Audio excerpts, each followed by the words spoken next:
Welcome back, everybody. We're right here at the Stump 3, and there's a hollowed out, half dead maple tree right here that we're gonna go ahead and get out of here because it's leaning right toward my new blind, and we always get a wind out of the southwest, which is gonna be essentially even coaxing it even closer to that blind. So we're gonna go ahead and we're gonna dump this tree, and we're gonna try to aim right in between those two maples right there. We're gonna try to lay it down. We're gonna lay it down right there, and then that's the back side. And I got some wedges I'm gonna pound in on this side, try to make sure we manipulate it to get it to go that way. So let's get after it.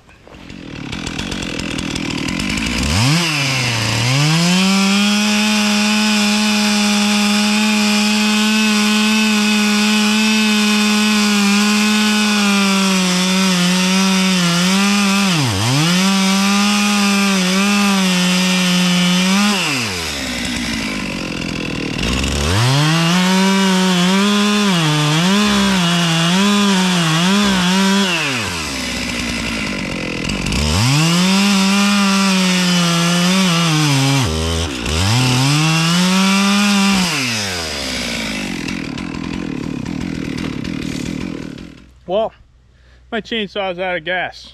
I never put gas in it. Unbelievable.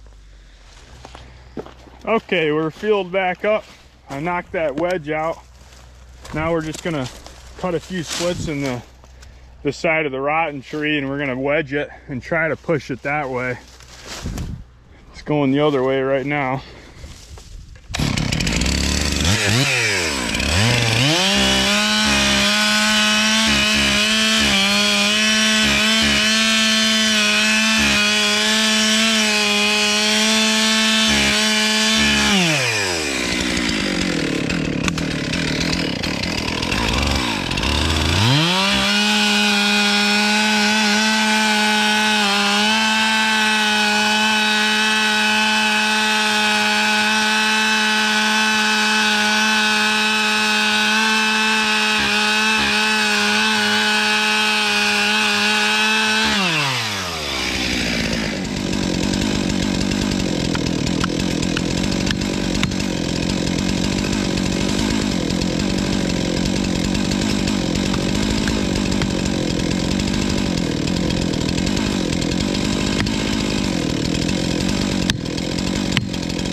We got it to go that way, but I missed my mark by a few feet. It landed right in the crotch of that other soft maple. I'm gonna blame it on the wind. I had it lined up for that way, perfect, and the wind hit it and took it that way. But we got this thing out of here. This was making me really nervous knowing it was leaning right toward my new blind, and I knew that tree was just one good windstorm away from coming down. So I'll be able to sleep easier knowing that I'm not going to come in here and see a big maple tree smack dab crushed through my blind. So we're going to go ahead and get this tree cut up, and we're going to turn it into heat this winter. Keep Kaylee nice and toasty warm.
You know, that actually turned into about the easiest tree I've ever cut up in my life.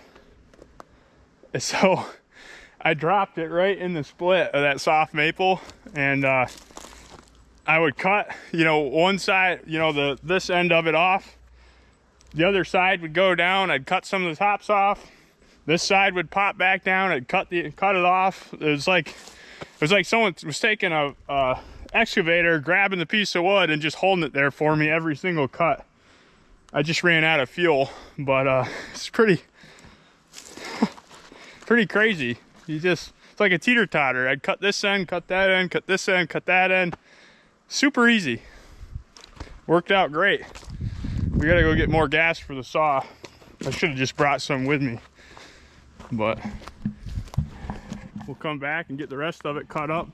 Cut some more on that side, then that'll come down, and I'll cut that, and before you know it, it'll be pretty much gone. And I'm gonna take all these tops and just build a wall over here to get in and out of the Stump 3. So, things are shaping up in here. You can see how dead this tree was in the middle, just totally hollow.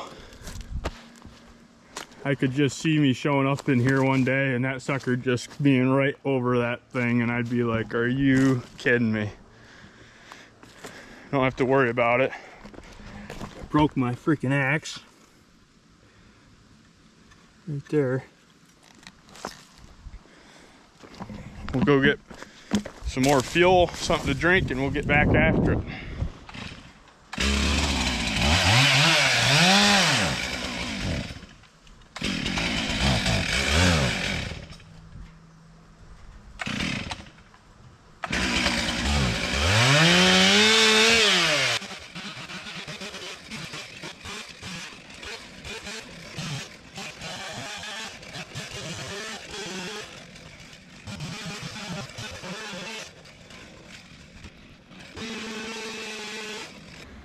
Well, we've got it all pretty much cut up. There's a chunk that's stuck right there in that V that's just gonna have to stay there. It's not hurting anything.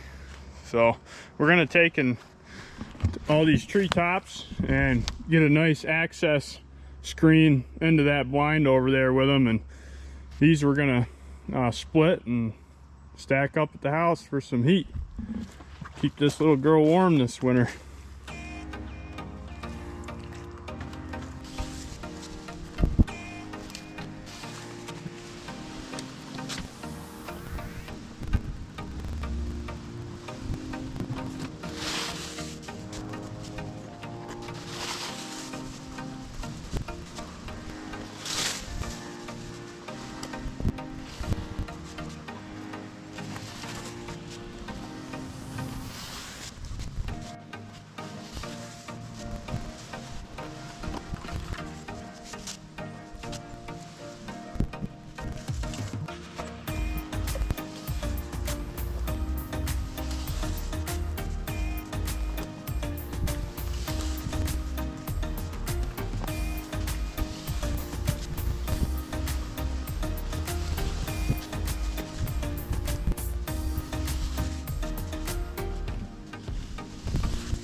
Well, Zane and I got this tree all cleaned up right here.